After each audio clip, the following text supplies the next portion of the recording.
தொண்டை கரகரப்பு, சளி பிடிக்கிற மாதிரி இருக்கிற ஃபீல், லேசான சளி, தொண்டை வலி இதெல்லாம் இருந்ததுன்னா ஒரே நாளில் வீட்டு வைத்தியத்தின் மூலமாக சரி பண்ணிடலாம். அதை தான் இப்போ உங்களுக்கு நான் டெமோ பண்ணி காட்டுறேன். நான் ஆஸ் சான்சி சுகைனா மஜ்ஹர்.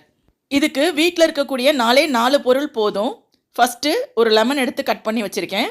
4 பொருள் வச்சு செய்யக்கூடிய இதை 2 வேளை எடுத்தாலே நல்ல டிஃப்ரென்ஸ் தெரியும். காலையில் ஒரு வேளை, அதே மாதிரி நைட்டு ஒரு வேளை. வெறும் வயிற்றில் வேணால் சாப்பிட்டதுக்கப்புறம், டிஃபன் சாப்பிட்டதுக்கப்புறம் ஒரு டைமு, அதே மாதிரி நைட்டு ஒரு டைம் சாப்பிட்டதுக்கப்புறம். ஸோ இதை செய்கிறதுக்கு நான் ஒரு 1/2 டம்ளர் தண்ணி எடுத்து அடுப்பு மேலே வச்சுருக்கேன். தண்ணி கொஞ்சம் கை பொறுக்கிற அளவுக்கு சூடாகட்டும். சுடுதண்ணியை ஒரு டம்ளரில் மாற்றிக்கலாம். ஒவ்வொரு உணவுக்கும் ஒரு சுவை இருக்குது. அக்குபஞ்சர் படி சுடுதண்ணிக்கு கசப்பு சுவை. ஸோ அதனால தான் சுடுதண்ணி எடுத்திருக்கோம். 1/2 டம்ளர் எடுத்திருக்கேன். அக்குபஞ்சர் ரீதியாகவும் இது சுவை சார்ந்து எப்படி வேலை செய்யுது அப்படிங்கிறதையும் உங்களுக்கு நான் அப்படியே எக்ஸ்பிளைன் பண்ணுறேன். ஃபஸ்ட்டு இதில் நான் 1/4 டீஸ்பூன் அளவுக்கு மிளகுத்தூள் சேர்க்குறேன். அக்குபஞ்சர் படி இந்த மிளகுத்தூள் அப்படிங்கிறது கார சுவை. இது நுரையீரலுக்கு ஆற்றல் தரக்கூடியது. அடுத்ததாக இதில் நான் மஞ்சத்தூள் 1/4 டீஸ்பூன் சேர்க்குறேன். மஞ்சள் நிறம் அப்படிங்கிறது அக்குபஞ்சர் படி மண்ணீரல் மற்றும் வயிறுக்கானது, அதாவது நில மூலகத்துக்கானது. ஸோ இந்த மஞ்சத்தூள் அதுக்கு ஆற்றல் தரக்கூடியதாக இருக்குது. அதனால் 1/4 டீஸ்பூன் அளவுக்கு மஞ்சத்தூள் சேர்த்துக்கலாம். அடுத்ததான் இதில் ஒரு 1/4 டீஸ்பூன் அளவுக்கு லெமன், ஒரு 1/4 லெமன் அளவுக்கு சேர்த்தா போதும். நான் இதில் கொஞ்சோண்டு புளிஞ்சிட்டு அப்படியே மிச்சம் வைக்கிறேன்.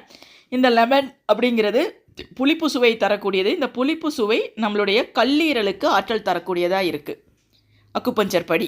இன்னும் ஒரு பொருள் தான் சேர்க்கணும். அதுக்கப்புறமா நான் உங்களுக்கு கூடவே ஒரு பாயிண்ட் சொல்லித்தரேன். வெளியே எங்கேயாவது இருக்கும்போது அந்த பாயிண்ட்டை ப்ரெஷர் கொடுத்தீங்க அப்படின்னா தொண்டை கரகரப்பு சரியாயிடும். லாஸ்ட்டாக 1 ஸ்பூன் அளவுக்கு தேன். பாருங்கள், எல்லாமே 1/4 டீஸ்பூன் தான். தேன் மட்டும் 1 டீஸ்பூன். தேன் அப்படிங்கிறது அக்குபஞ்சர் படி கசப்பு சுவையுடையது. ஸோ அதனால் இதுவும் இருதயத்துக்கு ஆற்றல் கொடுக்கக்கூடியதாக இருக்குது. அதனால் அதையும் சேர்த்துக்கிறோம். இப்போ பார்த்திங்கன்னா இந்த 1/2 டம்ளரையும் நம்ம குடிச்சிடணும். எப்படி குடிக்கணும் அப்படின்னா, நம்ம நல்ல நாக்கில் படுற மாதிரி சுவைச்சு மெதுவாக குடிக்கணும். அதுதான் ரொம்ப முக்கியம். இப்போ எனக்கு லைட்டாக தொண்டை கரகரப்பு இருக்குது, அதனால தான் இதை செஞ்சேன். இப்போ இதை நான் தான் குடிக்க போகிறேன். அப்படியே வாயில் கவுத்துறக்கூடாதுங்க, அதுதான் ரொம்ப முக்கியம். நாக்கும் நம்மளுடைய அந்த சத்தை உறிஞ்சக்கூடிய ஒரு உறுப்பாக தான் இருக்குது. அதே போல் அந்த சுவையானது நாக்கு உணரணும். உணர தான் அந்த பிரச்சனை சால்வ் ஆகும். அதனால தான் நல்லா சுவைச்சு குடிச்சிட்டேன். நான் காலி ஆயிடுச்சு.